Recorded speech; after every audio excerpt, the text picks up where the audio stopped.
اللہ الرحمن الرحیم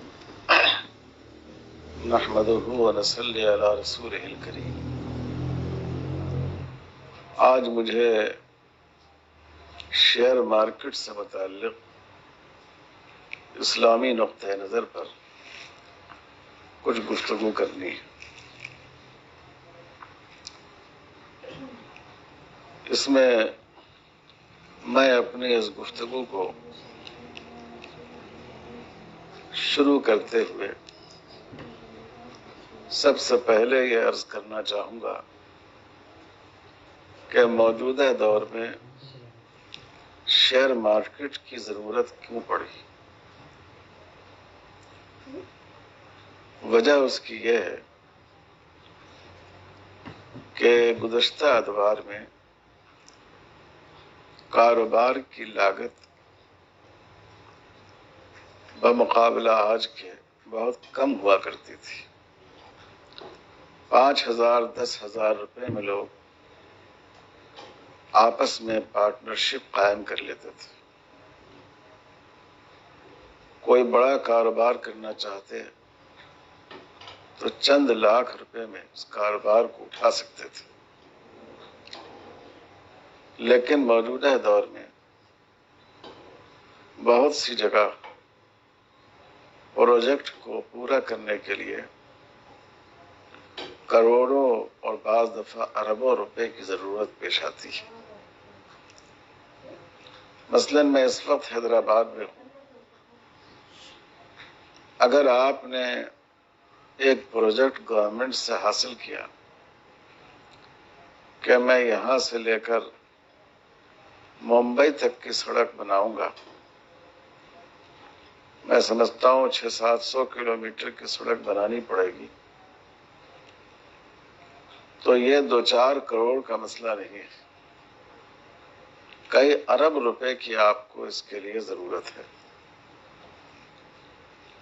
اب ایک دشواری تو یہ ہے کہ اگر آپ اس میں اپنے پارٹنر بنانا چاہیں کہ ہم خود اتنا بڑا پروجیکٹ نہیں اٹھا سکتے، ہم کچھ لوگوں کو اپنے ساتھ لے کر مشترک طور پر اس پروجیکٹ کو پورا کریں گے اور اس پر نفع حاصل کریں گے، تو پہلا مسئلہ تو یہ ہے کہ اتنی بڑی رقم 2-4-10-20 افراد آپ کو مہیا نہیں کر سکتے، چونکہ یہ بہت غیر معمولی رقم ہے۔ اور دوسرا مسئلہ یہ ہے کہ اگر کوئی پارٹنر اپنی تمام جائیداد کو بیچ کر ارب 2 ارب آپ کے کاروبار میں ڈال بھی دے تو اس کے لیے یہ بہت بڑا رسک ہوگا۔ 1 ارب کا نقصان 1 کروڑ لوگوں کے لیے مل کر تو برداشت کرنا آسان ہوگا، لیکن ایک آدمی 1 ارب روپے کا نقصان برداشت کر لے یہ بہت دشوار ہوگا۔ تو ایک تو اتنی رقم کا اکٹھا ہونا مشکل ہے، اور اگر کسی نے اپنی کسی طرح رقم مہیا بھی کر لی تو اتنی بڑی رقم وہ ایک ہی پروجیکٹ میں ڈال دے اور اس کا پورا خطرہ موجود ہے کہ شاید اس کو اس کے منشا اور امید کے مطابق نفع حاصل نہ ہو سکے، نقصان ہو جائے، تو آپ اندازہ کر سکتے ہیں کہ یہ اس کے لیے کتنا دشوار ہو جائے گا۔ تو اس لیے موجودہ دور میں شیئر مارکیٹ وجود میں آئی۔ آپ نے کوئی پروجیکٹ حاصل کیا، گورنمنٹ سے اپنے حق میں منظور کرایا، آپ نے خود کوئی بڑا کام کرنا چاہا، کوئی بہت بڑی فیکٹری ڈالنی چاہی، آپ کے پاس اتنے سارے پیسے نہیں ہیں، تو آپ نے یہ کیا کہ اس کو شیئرز میں تبدیل کر دیا۔ ایک آدمی کے لیے 1 کروڑ دینا مشکل ہے، لیکن 1,000 آدمی کے لیے فی کس 1,000 روپیہ دینا آسان ہے۔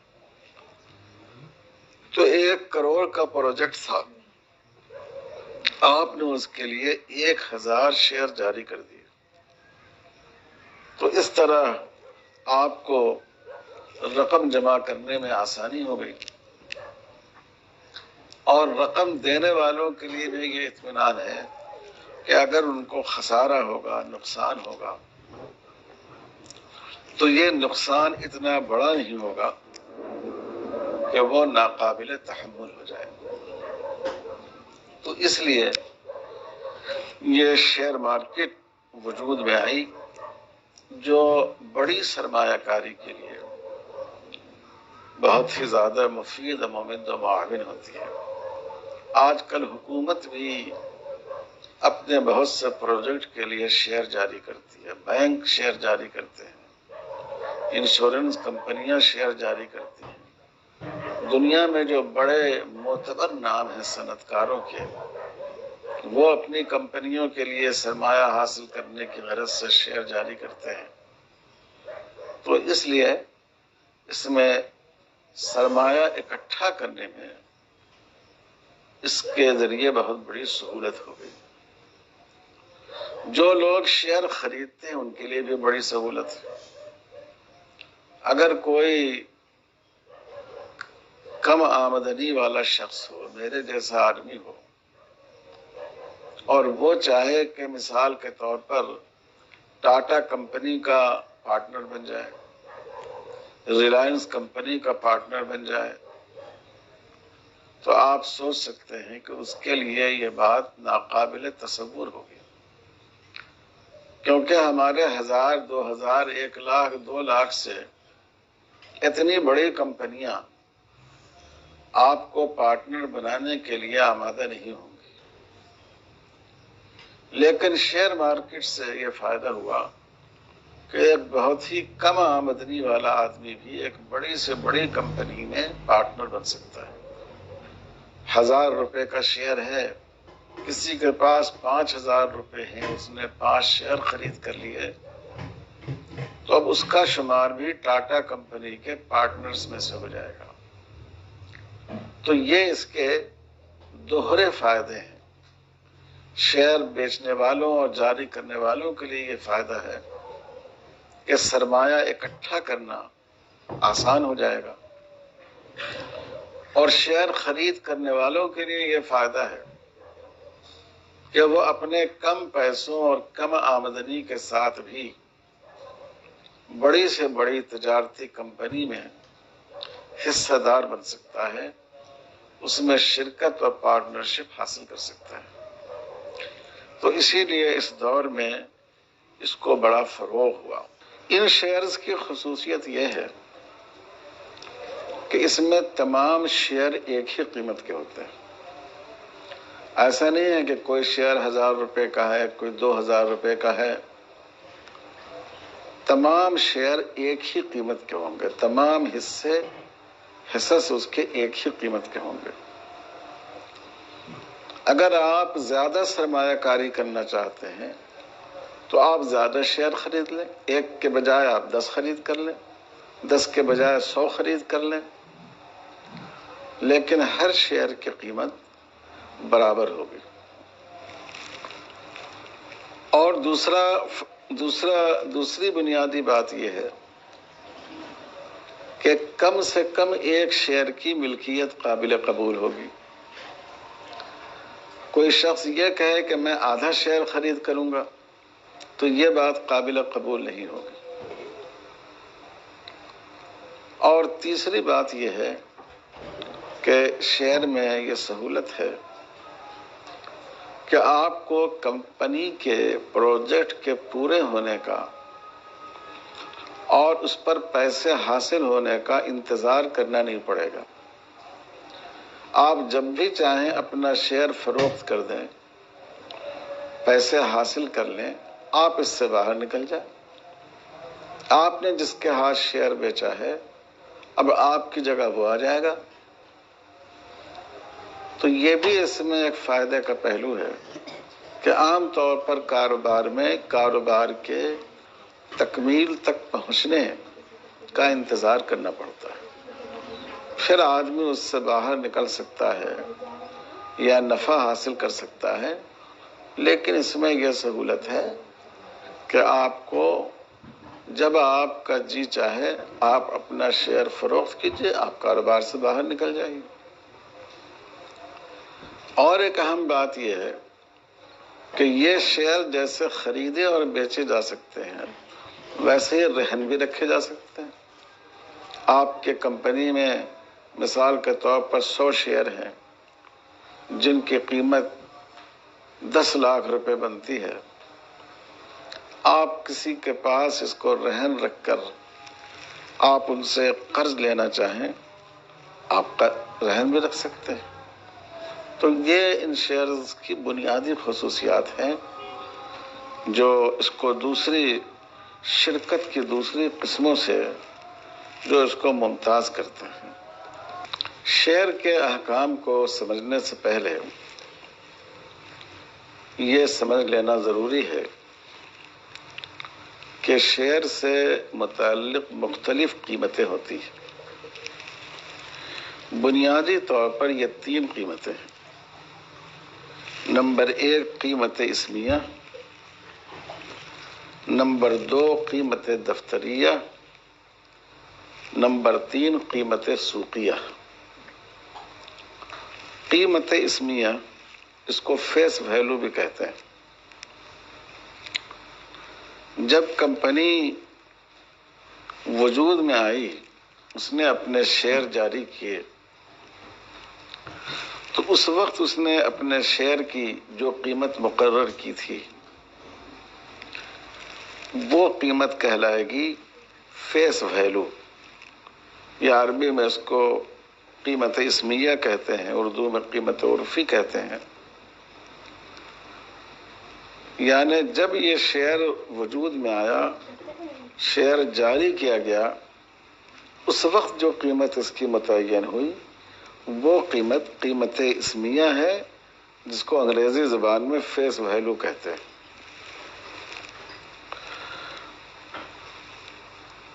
قیمت دفتریہ اس کو بک ویلو کہتے ہیں۔ بک ویلو سے مراد یہ ہے کہ ہر سال کمپنی کے اثاثے کا حساب لگایا جاتا ہے کہ مثلاً ہماری کمپنی نے 1 لاکھ شیئر جمع کیے۔ جس وقت کمپنی وجود میں آئی تھی اور اس نے بیچا تھا شیئرز، 1 لاکھ شیئر اس نے بیچا تھا، اس وقت اس کمپنی کے اثاثے کی قیمت 1 کروڑ روپے کی تھی۔ اور آج اگر کمپنی کے اثاثے کی قیمت لگائی جائے، جو اس پر دین ہو، واجبات ہو، اس کی ادائیگی کے بعد، تو آج اس کی قیمت اس وقت 2 کروڑ روپے ہے۔ تو صاف مطلب یہ ہے کہ اگر 1000 روپے شیئر بکا تھا تو اب موجودہ قیمت اس کی ہو گئی 2000 روپے۔ تو ہر سال کمپنی اپنے آمد و خرچ اثاثے کو دیکھتے ہوئے ایک قیمت اس کی ڈکلیئر کرتی ہے۔ اس کو عربی میں قیمت حقیقیہ بھی کہتے ہیں، کیونکہ یہی اصل قیمت ہوتی ہے شیئر کی۔ تو یہ دوسری قسم ہے۔ پہلی قسم قیمت اسمیہ اور دوسری قسم قیمت دفتریہ۔ پہلی قسم فیس ویلو اور دوسری بک ویلو۔ تیسری قیمت ہے قیمت سوقیہ، مارکیٹ ویلو۔ شیئر جس وقت اس کا اجرا ہوا اس وقت اس کی قیمت تھی 1000 روپے فی شیئر۔ اب اگر اس کے اثاثے کے لحاظ سے دیکھا جائے تو اس کی قیمت ہو گئی ہے 2000 روپے شیئر۔ لیکن قیمت کے بڑھنے کا تعلق صرف شیئر کی مالیت ہی کے بڑھنے سے نہیں ہوتا ہے، اس کے نام سے بھی ہوتا ہے۔ کوئی بڑی کمپنی ہے، معتبر کمپنی ہے، لوگوں کو بھروسہ ہے کہ یہ کمپنی ڈوبنے والی نہیں ہے، لوگوں کو اعتماد ہے کہ اس کی قیمت اوپر بڑھے گی، تو اگرچہ کہ حقیقی قیمت اس کے 2000 روپے ہے، لیکن مارکیٹ میں اس کی قیمت مثال کے طور پر 5000 روپے ہو گئی، کیونکہ مارکیٹ میں قیمت کے بڑھنے اور گھٹنے کا تعلق صرف اس شے کی حقیقی قیمت سے نہیں ہوتا ہے، اس کا تعلق طلب اور رسد سے بھی ہوتا ہے۔ اگر تشہیر کی بنیاد پر کسی اور وجہ سے آپ کے شیئر کی ڈیمانڈ بڑھ گئی، مارکیٹ میں طلب بڑھ گئی، تو ہو سکتا ہے کہ اس کی حقیقی قیمت تو 2000 روپے ہو، لیکن مارکیٹ میں وہ 5000 10,000 روپے بکے۔ یہ جو قیمت ہے یہ مارکیٹ ویلیو کہلاتی ہے۔ اس میں بعض دفعہ سیاسی حالات کی وجہ سے بھی قیمت بڑھ جاتی ہے، بعض دفعہ جو سٹے باز لوگ ہوتے ہیں وہ بھی کسی کمپنی پر سٹا لگا کر اس کے شیئر کی قیمت بڑھا دیتے ہیں۔ آپ نے سنا ہوگا امریکہ کے ایک صدر تقریر کرتے ہوئے گر گئے تھے، تو گرنے کی وجہ سے وہاں کے شیئر کی قیمت گھٹ گئی،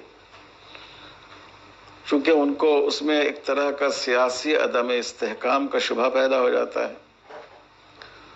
تو کسی بھی وجہ سے اگر مارکیٹ میں شیئر کی ڈیمانڈ بڑھ گئی، اس کی طلب بڑھ گئی، تو اس کی قیمت بڑھ جائے گی۔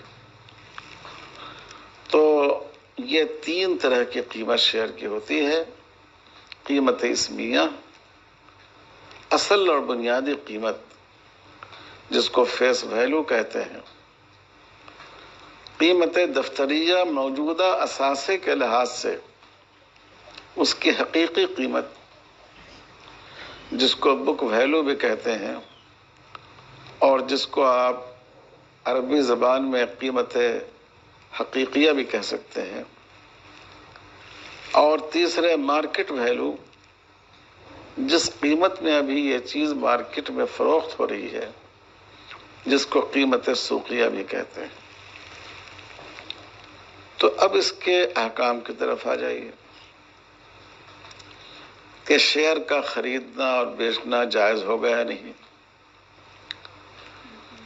پہلے تو بعض اہل علم بر صغیر کے بھی اور عالم عرب کے بھی اس کو ناجائز قرار دیتے تھے۔ ان کا خیال یہ تھا کہ یہ پیسوں کی خرید و فروخت، پیسوں سے پیسہ خریدا اور بیچا جا رہا ہے، تو اس کی وجہ سے بعض لوگوں نے منع کیا۔ لیکن بیشتر علماء کا کہنا یہ ہے کہ شیئر جو ہے وہ صرف پیسوں کی نمائندگی نہیں کرتا،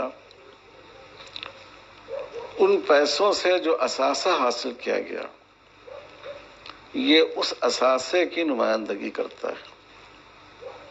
تو جب اس اثاثہ کو بیچنا جائز ہے تو ظاہر ہے کہ اس کی نمائندگی کرنے والے شیئر کو بھی بیچنا جائز ہوگا۔ ہمارے ہندوستان کے بزرگوں میں حکیم الامت حضرت مولانا اشرف علی تھانوی رحمۃ اللہ علیہ نے اس کو شرکت عنان کی ایک شکل مانا ہے۔ تو اس لیے اس وقت جمہور اہل علم کی رائے یہ ہے کہ کچھ شرطوں کے ساتھ شیئر کو خریدنا بھی جائز ہے، شیئر کو بیچنا بھی جائز ہے، اور زیادہ قیمت میں بیچ کر نفع حاصل کرنا بھی جائز ہے۔ لیکن اس کے لیے جو شرطیں ہیں، 4 تو بنیادی شرطیں ہیں شیئر سے متعلق، اور ایک شرط ہے اس کی خرید و فروخت سے متعلق، اور ایک شرط ہے جو اگر اس میں کوئی ناپاک مال شامل ہو گیا تو اس کی تطہیر سے متعلق۔ بحیثیت مجموعی گویا 6 شرطیں ہیں کہ جنہیں ہمیں سمجھنا چاہیے۔ پہلی شرط یہ ہے کہ جس کمپنی کا شیئر ہو اس کا بنیادی کاروبار حلال ہو۔ جیسے کہ کوئی کمپنی ہے جو ریلوے انجن بناتی ہے، ہوائی جہاز بناتی ہے، شپ بناتی ہے، کپڑے بناتی ہے، ان کا بنیادی کاروبار حلال ہے۔ اس کے برخلاف اگر کوئی فلمی کمپنی ہے جو فلم بناتی ہے، بینک اپنا شیئر بیچ رہا ہے، جو مروجہ انشورنس کمپنی ہے وہ اپنا شیئر بیچ رہی ہے، اگر شراب بنانے والی کمپنی ہے، خنزیر یا غیر شرعی ذبیحہ سپلائی کرنے والے اور اس کی مصنوعات تیار کرنے والی کمپنی ہے، تو یہ سب ان کا بنیادی کاروبار حلال نہیں ہے، اس لیے ان کا شیئر خریدنا جائز نہیں ہوگا۔ اسی زمرے میں بیشتر علماء نے اسلحہ کو بھی رکھا ہے۔ اسلحہ کی خرید و فروخت بنیادی طور پر جائز ہے، کیونکہ ہتھیار صرف ظلم کرنے کے لیے استعمال نہیں ہوتا ہے، ظلم سے بچنے اور ظالم کا پنجہ تھامنے کے لیے بھی استعمال ہوتا ہے۔ لیکن موجودہ دور میں چونکہ زیادہ تر جو اسلحہ کی بڑی بڑی فیکٹریاں ہیں وہ اسلحہ بیچتے ہیں یہ دیکھے بغیر کہ کون ظالم ہے اور کون مظلوم ہے، اور ان کا مقصد یہ ہوتا ہے کہ دنیا میں جنگوں کے واقعات بڑھیں، تو اس میں انسانی جانیں جائیں گی، ہتھیاروں کا زیادہ استعمال ہوگا تو ان کا فائدہ ہوگا۔ اس لیے اس دور میں ہمارے جو اہل علم ہیں انہوں نے اسلحہ فیکٹری کا شیئر خریدنے کو بھی منع کیا ہے۔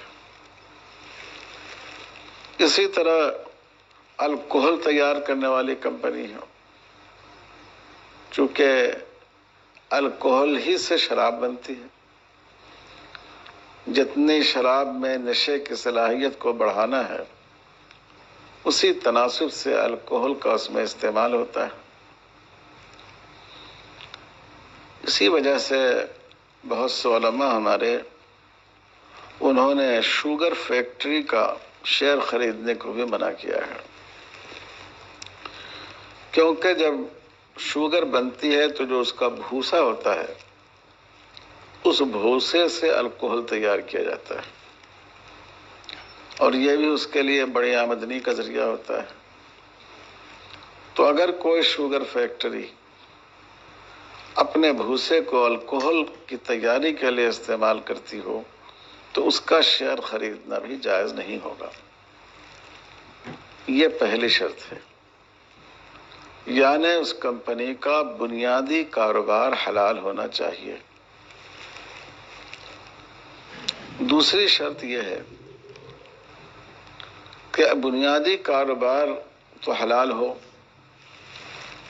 لیکن جزوی طور پر حرام کاروبار میں بھی اس نے سرمایہ کاری کر رکھی ہو، تو کتنا پرسنٹیج اس میں گوارا کیا جا سکتا ہے؟ دیکھیے اصول تو یہ ہے کہ حرام کام میں تھوڑے اور زیادہ کی تفریق نہیں ہے۔ ایک بوتل شراب پینا بھی حرام ہے اور ایک قطرہ شراب پینا بھی حرام ہے، لیکن اس وقت صورتحال یہ ہے کہ جو 3 مالیاتی ادارے 17ویں صدی کے صنعتی انقلاب اور نظام معیشت مغرب کے ہاتھ میں جانے کے بعد وجود میں آئے، ان میں ایک بینکنگ نظام ہے جس کی بنیاد خالص سود پر ہے، سود کا لینا اور سود کا دینا۔ دوسرے انشورنس کمپنی جس میں اکثر صورتوں میں سود بھی ہے اور ساتھ ہی ساتھ اس میں قمار بھی ہے، تو یہ دونوں تو اپنی اصل کے اعتبار سے ہی ناجائز ہے۔ اب یہ تیسرا ادارہ جو اسٹاک ایکسچینج کا ہے، جو شیئر مارکیٹ کا ہے، یہ اپنی اصل کے اعتبار سے جائز ہے، کیونکہ اصل میں یہ شرکت کی ایک صورت ہے، پارٹنرشپ کی صورت ہے، اور شرکت نہ صرف جائز ہے بلکہ رسول اللہ صلی اللہ علیہ وسلم نے اس کی تعریف بھی فرمائی ہے اور خود بھی شرکت کا معاملہ فرمایا ہے۔ تو اس لیے علماء کی نظر اس بات پر ہے کہ اصل میں تو چاہے تھوڑی سی حرام سرمایہ کاری ہو، اس کو جائز نہیں ہونا چاہیے، لیکن جن لوگوں کے ہاتھ میں معاشی نظام ہے ان کے ہاں حرام اور حلال کی کوئی سرحد نہیں ہے۔ تو علماء نے کوشش کی کہ یہ صورت جو اپنی اصل کے اعتبار سے جائز ہے، اگر اس میں کچھ حرام کا تلوث پایا جائے، حرام کی آلودگی پائی جائے، تو ایک حد تک اس کو گوارا کر کے سرمایہ کاری کا ایک راستہ برقرار رکھنے کی کوشش کی جائے۔ تو اس لیے علماء نے آگے جو میں آپ سے 2-3 نکات بیان کروں گا، اس میں موجودہ دور کے اسلامک فائنانس کے ماہرین نے بادل ناخواستہ کچھ قباحتوں کو گوارا کرتے ہوئے، برداشت کرتے ہوئے جواز کا فتویٰ دیا ہے۔ تو اس تمہید کے ساتھ آپ یہ سمجھیں کہ آج کل جو کمپنیاں ہیں اس میں آپ کو شاید ہی کوئی ایسی کمپنی ملے جس نے اپنا پورا سرمایہ 100% حلال طریقے پر انہوں نے اس کو مشغول کیا ہو، انویسٹ کیا ہو۔ اور اس کی وجہ کیا ہے؟ مثلاً کمپنی کا سرمایہ فرض کر لیجئے 1 ارب روپے، تو پورا کا پورا 1 ارب روپیہ اگر وہ مشغول کر دیں، ان کے پاس کیش رقم نہ رہے تو کام کیسے چلے گا؟ مزدوروں کو کیسے تنخواہ دی جائے گی؟ ٹرانسپورٹیشن کس طرح ہوگا؟ اور جو بہت سی ضروریات ہوتی ہیں وہ کیسے پوری کی جائیں گی؟ تو وہ اپنے سرمایہ کا کچھ حصہ وہ بجائے اثاثہ میں تبدیل کرنے کے نقد کی شکل میں باقی رکھتے ہیں۔ اب فرض کر لیجئے آپ کہ 1 ارب کی کمپنی تھی، 90 کروڑ روپے اس نے مشغول کر دیا، لوہے میں مشغول کر دیا اور پٹرول کی اس میں مشغول کر دیا، جائز کام میں مشغول کر دیا، لیکن یہ جو 10% رقم اس کے پاس بچی ہوئی ہے، 10 کروڑ روپے، کیا وہ اس کو یوں ہی رکھے؟ اگر وہ یوں ہی پیسے رکھیں گے تو اس پر ان کو کوئی نفع نہیں مل سکے گا، بلکہ اس کی قدر اور ویلیو کم ہوتی جائے گی۔ تو اب یہ جو 10 کروڑ روپے ہیں، اس کی بھی کہیں نہ کہیں وہ سرمایہ کاری کر دیتے ہیں، کم مدتی سرمایہ کاری۔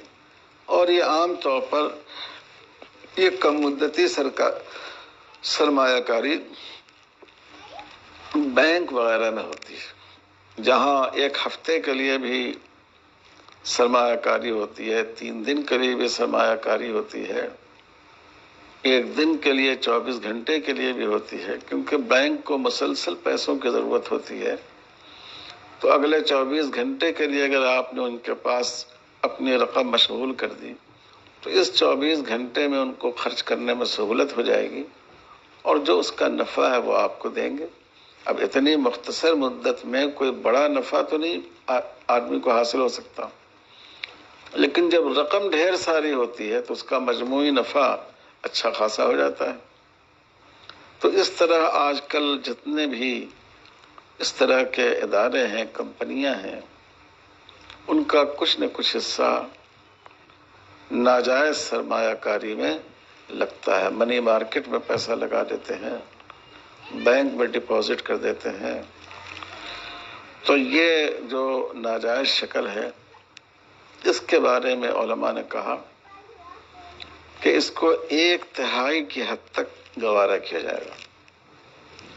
یعنی اگر کمپنی کے سرمایہ کا 1/3 تک حرام راستے میں انویسٹ ہوا ہے, ناجائز غیر شرعی عقد میں انویسٹ ہوا ہے, تو اس کو مجبوری کے تحت اس کو گوارا کیا جائے گا. اگر 33% سے زیادہ انویسٹ ہوگا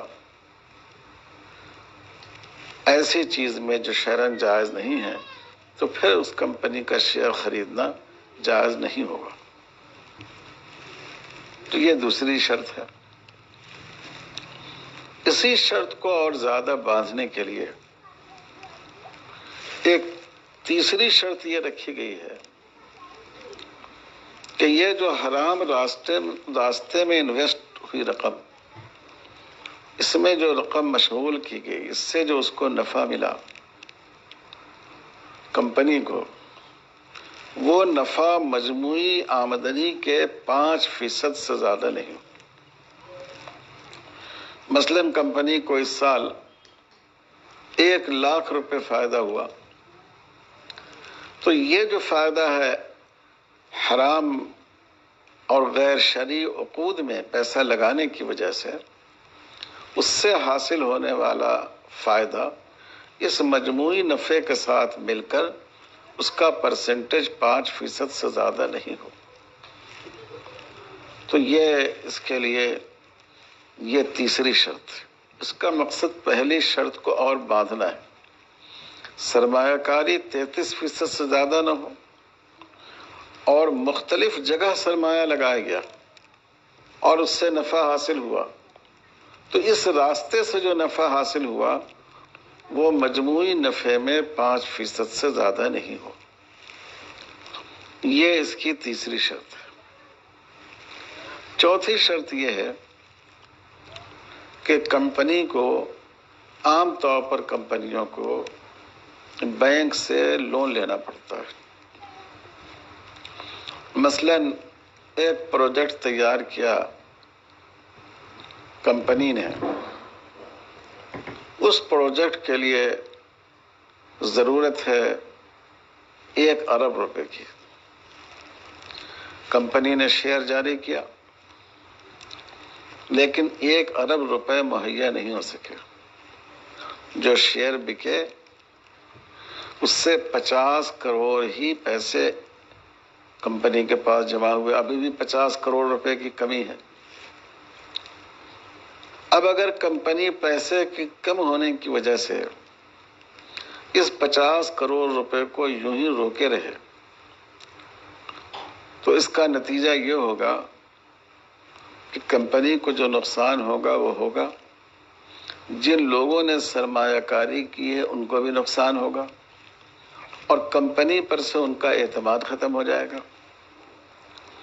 تو اس لیے چونکہ حکومت بھی چاہتی ہے کہ ملک میں صنعت کو ترقی ہو, ملک میں صنعتی پیداوار بڑھے, تو اس لیے ان کی حوصلہ افزائی کی جاتی ہے. اور گورنمنٹ یہ کہتی ہے کہ جو رقم اس میں جو شیئر جو کم پیسے کی کمی ہو, تو کبھی تو ان سے یہ وعدہ کیا جاتا ہے کہ اس شیئر کو گورنمنٹ خرید کر لے گی,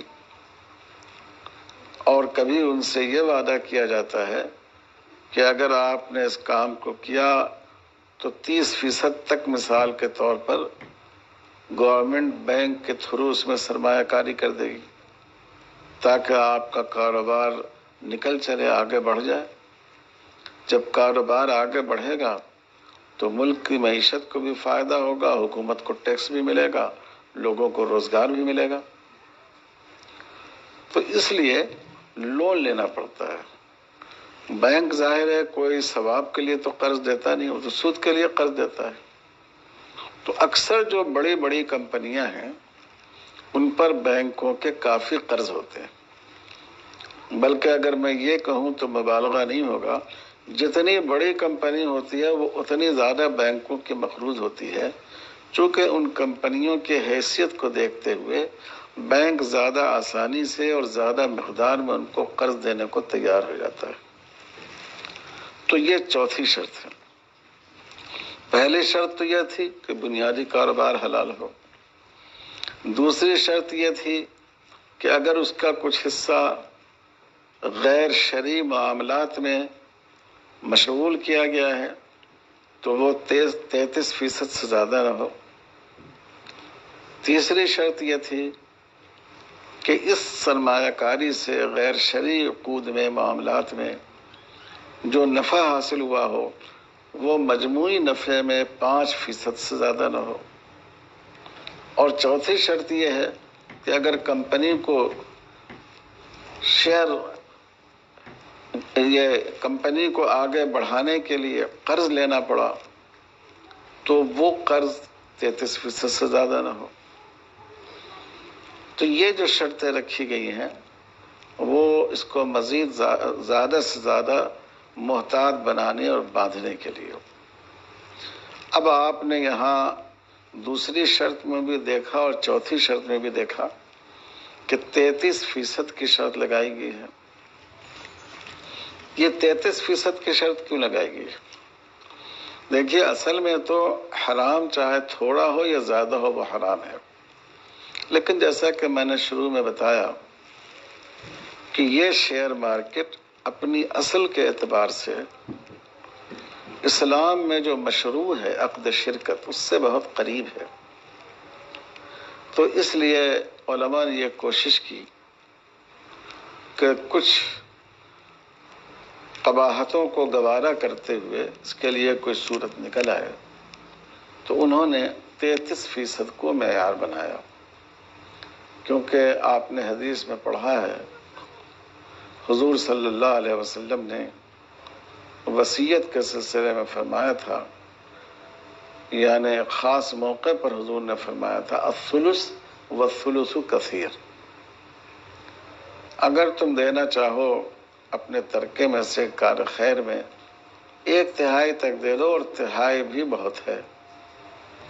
تو ثلث کے لیے کثیر کا لفظ استعمال کیا گیا، تو اس لیے علماء نے اس کو معیار بنایا ہے، حالانکہ حقیقت میں یہ اس کی کوئی دلیل نہیں ہے۔ حضور صلی اللہ علیہ وسلم نے جو ثلث کی اجازت دی وہ تو انفاق کے لیے دی، جو اصل میں مباح ہے بلکہ مطلوب ہے دین میں، اور یہاں اس اصول کا استعمال کیا جا رہا ہے ایسی چیز کے لیے جو حرام ہے، ممنوع ہے۔ تو کثرت کا جو معیار مباحات یا مندوبات کے لیے ہو، محرمات کے لیے وہ معیار کیسے ہو سکتا ہے؟ لیکن جیسا کہ میں نے آپ کو بتایا کہ موجودہ دور کی دشواریوں کی وجہ سے جو اہل علم ہیں انہوں نے اس کو بحیثیت میں معیار کے قبول کر لیا ہے۔ اس سلسلے میں جو مشہور ادارہ ہے معایر شریعہ بحرین، آج کل اس کے صدر حضرت مولانا محمد تقی عثمانی صاحب ہیں، اور عالم اسلام کے بڑے بڑے معاشی ماہرین اس ادارے کے ذمہ داروں میں اور اس کے مشیروں میں ہیں، تو ان حضرات نے اس معیار کو قبول کیا ہے۔ پانچویں شرط یہ ہے کہ اگر آپ شیئر کو اپنے فیس ویلیو سے زیادہ میں بیچنا چاہتے ہیں، یعنی اصل قیمت جو کمپنی سے جتنے میں آپ نے خریدا ہے اس سے زیادہ قیمت میں آپ اس شیئر کو بیچنا چاہتے ہیں، تو یہ بات ضروری ہے کہ اس کا جو لکوڈ اثاثہ ہو وہ 50% سے کم نہ ہو، یہ 50% سے زیادہ نہ ہو، 50% ٹھوس اثاثہ ہونا چاہیے۔ اگر اس پر کچھ دین ہے یا نقد کی شکل میں رقم موجود ہے تو اس کو 50% سے زیادہ نہیں ہونا چاہیے، اس سے کم ہونا چاہیے۔ لیکن اس معیار میں اختلاف ہے۔ بعض حضرات نے کہا کہ اگر 20% بھی ٹھوس اثاثہ ہے تب بھی اس کو زیادہ قیمت میں بیچا جا سکتا ہے۔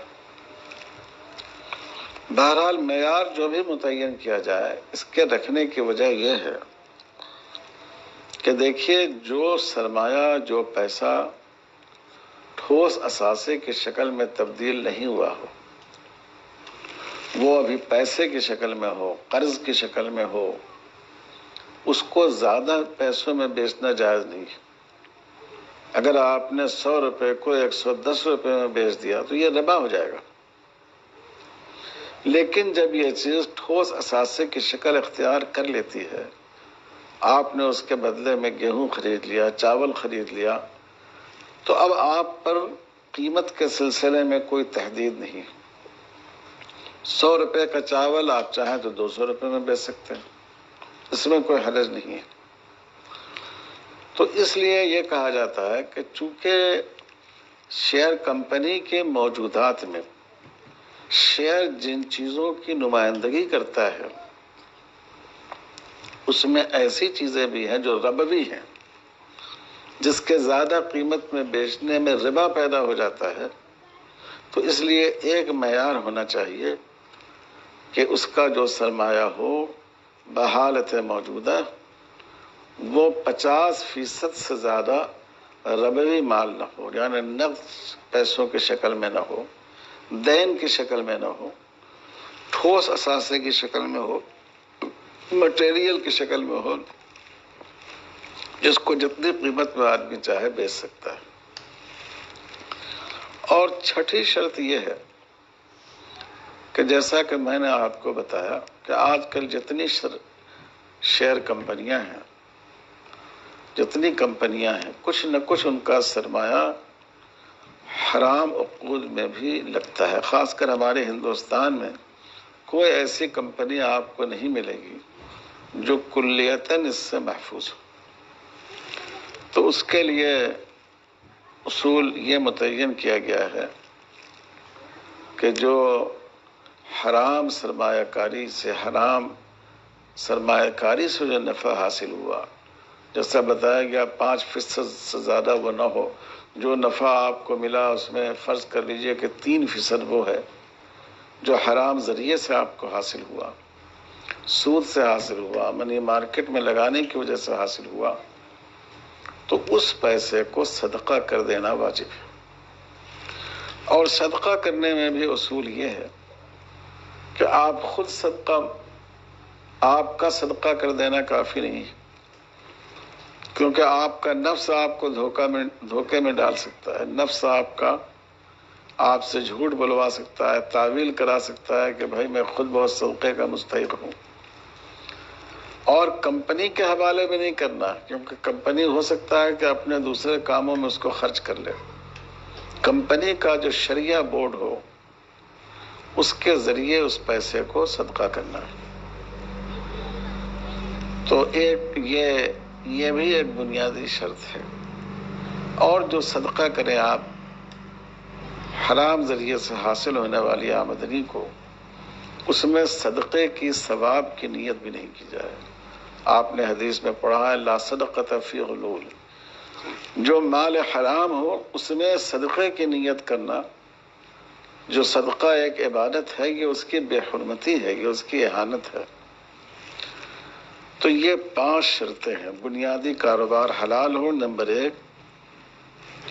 نمبر 2، اگر جزوی طور پر حرام کاروبار میں سرمایہ کاری کیا ہو کمپنی نے، تو وہ 33% سے زیادہ نہ ہو۔ نمبر 3، اس حرام سرمایہ کاری سے حاصل ہونے والا نفع مجموعی نفع میں 5% سے زیادہ نہ ہو۔ نمبر 4، کمپنی نے اگر سودی قرض حاصل کیا ہو تو وہ بھی اس کی مجموعی اس کی مالیت سے 33% سے زیادہ نہیں ہو۔ نمبر 5، جو اس کا شیئر ہے اگر اس کو فیس ویلو سے زیادہ قیمت میں بیچا جا رہا ہو تو اس کا کم سے کم 50% سرمایہ ٹھوس اثاثے میں تبدیل ہو چکا ہو۔ اور نمبر 6، حرام سرمایہ کاری سے جو نفع حاصل ہوا اس نفع کو بلا نیت ثواب کے صدقہ کر دیا جائے۔ ان شرائط کے ساتھ، حدود کے ساتھ شیئر کے خریدنے کی اور اس کے بیچنے کی اجازت دی گئی ہے۔ اب اس سلسلے میں ایک بات تو یہ وضاحت کرنی مناسب ہے کہ جو شیئر آپ نے خریدا اس کو کب آپ کو فروخت کرنے کی اجازت ہوگی، کیونکہ آپ جانتے ہیں شریعت کا اصول ہے کہ جب تک کوئی چیز قبضے میں نہیں آ جائے اس کو آگے فروخت نہیں کیا جا سکتا۔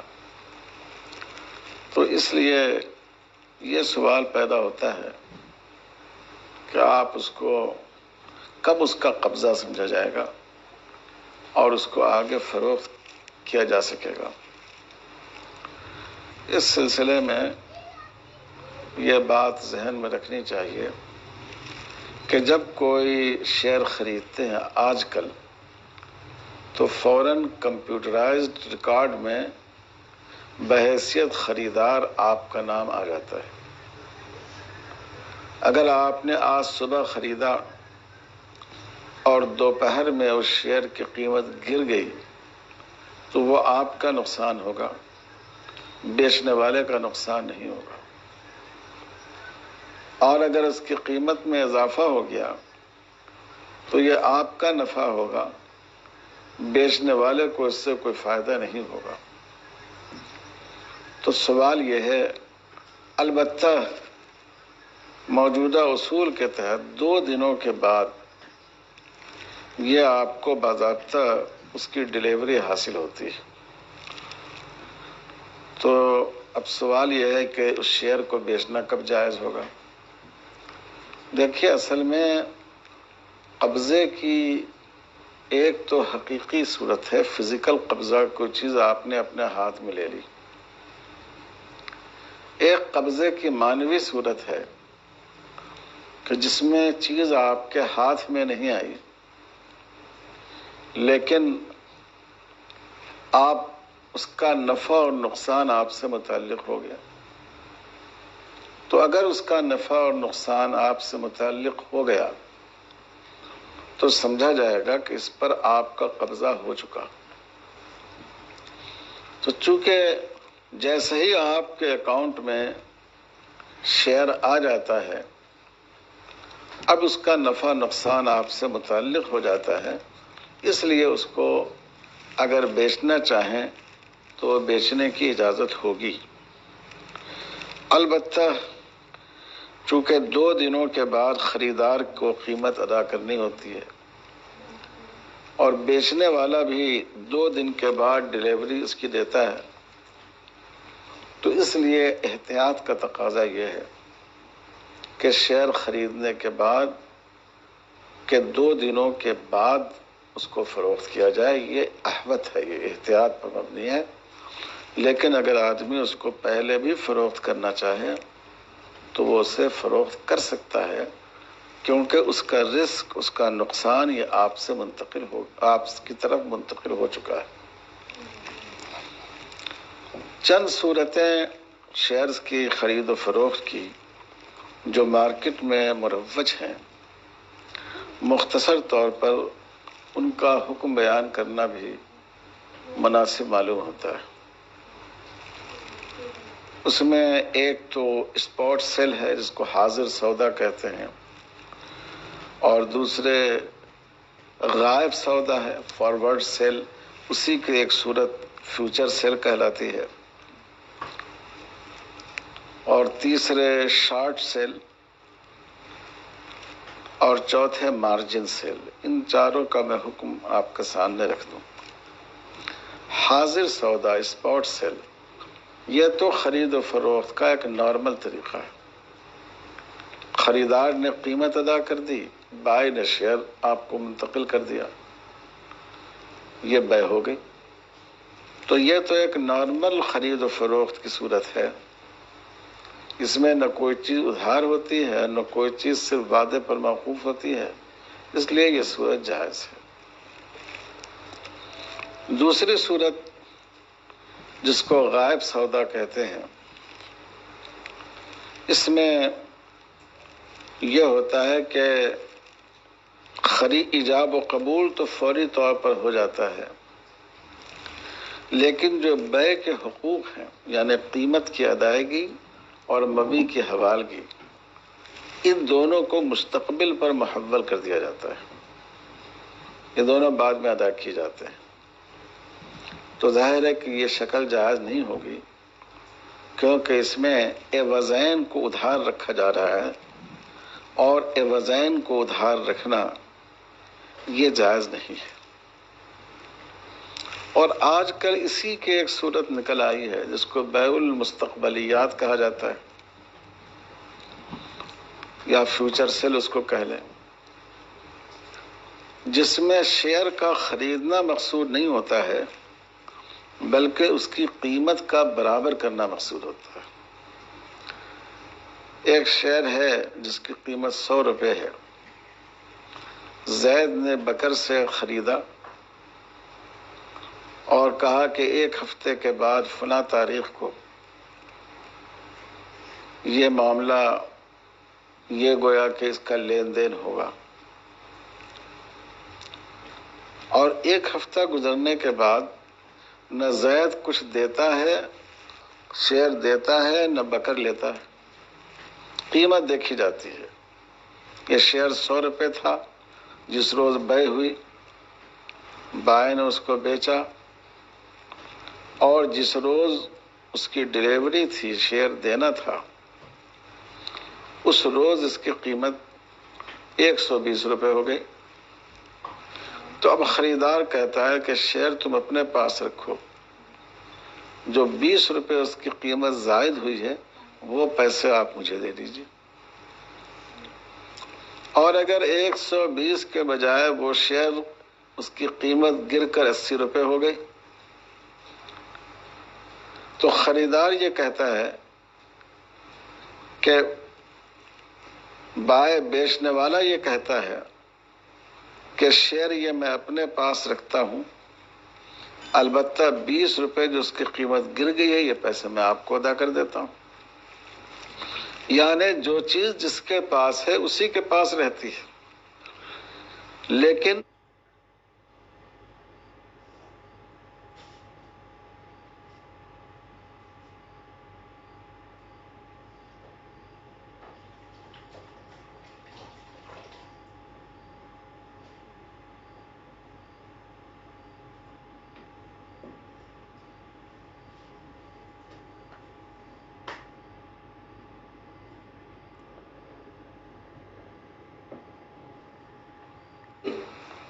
پیسے برابر سرابر کر لیے جاتے ہیں۔ اگر خریدار نے جس قیمت میں بیچا تھا اس کے مقابلے میں قیمت بڑھ گئی تو وہ زائد پیسے لیتا ہے، اور جس قیمت میں اس نے بیچا تھا اس میں قیمت گھٹ گئی تو وہ اتنے پیسے بائیں دوسرے فریق کو دے کر پیسہ برابر کر لیتا ہے۔ تو یہ شکل بالکل جائز نہیں ہے، یہ ایک طرح کا سٹہ ہے، یہ جوا ہے، اور یہ صورت جائز نہیں ہے۔ تیسری چیز جو اس وقت چلی ہوئی ہے مارکیٹ میں وہ شارٹ سیل ہے، شارٹ سیل۔ ایک چیز ابھی ہماری ملکیت ہی میں نہیں آئی لیکن ہم آپ سے بیچتے ہیں۔ ہم نے کہا کہ ہم 100 روپے 100 شیئر ٹاٹا کے ہم آپ سے بیچ رہے ہیں، حالانکہ ہم نے خریدے نہیں ہیں ابھی شیئر اس کے، تو آپ نے کہا کہ میں نے خرید کر لیا۔ ہم اس امید پر بیچتے ہیں کہ ادائیگی کے وقت تک یہ شیئر ہم حاصل کر لیں گے، اور پھر ہم آپ کو ایسی قیمتیں بیچتے ہیں جس سے نفع حاصل ہو۔ تو آپ جانتے ہیں کہ شریعت میں بیع قبل القبض کو منع کیا گیا ہے، تو شیئر بھی ایک مال ہے، اس کو بھی قبضے میں آنے سے پہلے بیچنا درست نہیں ہوگا، اس لیے یہ بیع قبل القبض کی شکل ہے، یہ شکل بھی جائز نہیں ہوگی۔ اسی طرح ایک شکل ہے مارجن سیل کی. شیئر چونکہ عام طور پر بروکر کے واسطے سے خریدے جاتے ہیں، تو ایسا ہوتا ہے کہ کچھ پیسے بروکر کو ادا کر دیے اور کچھ حصہ ادھار رکھا، اور بروکر نے اس کے لیے یہ شیئر خرید کر لیا. تو یہ بنیادی طور پر تو جائز ہے. گویا ایک چیز جو خریدی گئی وہ ادھار خرید کی گئی، مبیع نقد ہے اور قیمت اس کی ادھار ہے، یا قیمت کا کچھ حصہ ادھار ہے، تو یہ شکل بنیادی طور پر تو جائز ہے. لیکن بعض دفعہ بروکر یہ شرط لگاتے ہیں کہ اگر آپ نے مثلاً 3 دنوں سے تاخیر کی قیمت ادا کرنے میں، تو آپ کو اس پر انٹرسٹ دینا پڑے گا. تو ظاہر ہے کہ اگر اس میں انٹرسٹ کی بات آ جائے تو پھر یہ شکل جائز نہیں ہوگی، کیونکہ جیسے سود کا لینا حرام ہے، سود کا دینا بھی حرام ہے. تو ماحصل یہ ہے کہ حاضر سودا اسپاٹ سیل جائز ہے، فیوچر سیل اور فارورڈ سیل اور شارٹ سیل یہ سب صورتیں جائز نہیں ہیں. اور مارجن سیل اس صورت میں جائز ہے جب بروکر جو ادھار خریدے اپنے خریدار کے لیے، اپنے کسٹمر کے لیے شیئر، وہ اس پر کوئی انٹرسٹ نہیں لے. یہ شیئر سے متعلق ضروری مسائل ہیں، اور یہ ضرورت اس بات کی ہے کہ ہم عام مسلمانوں کی اس سلسلے میں صحیح رہنمائی کریں اور شریعت کے دائرے میں رہتے ہوئے وہ اس سے استفادہ کریں. والسلام علیکم ورحمۃ اللہ وبرکاتہ.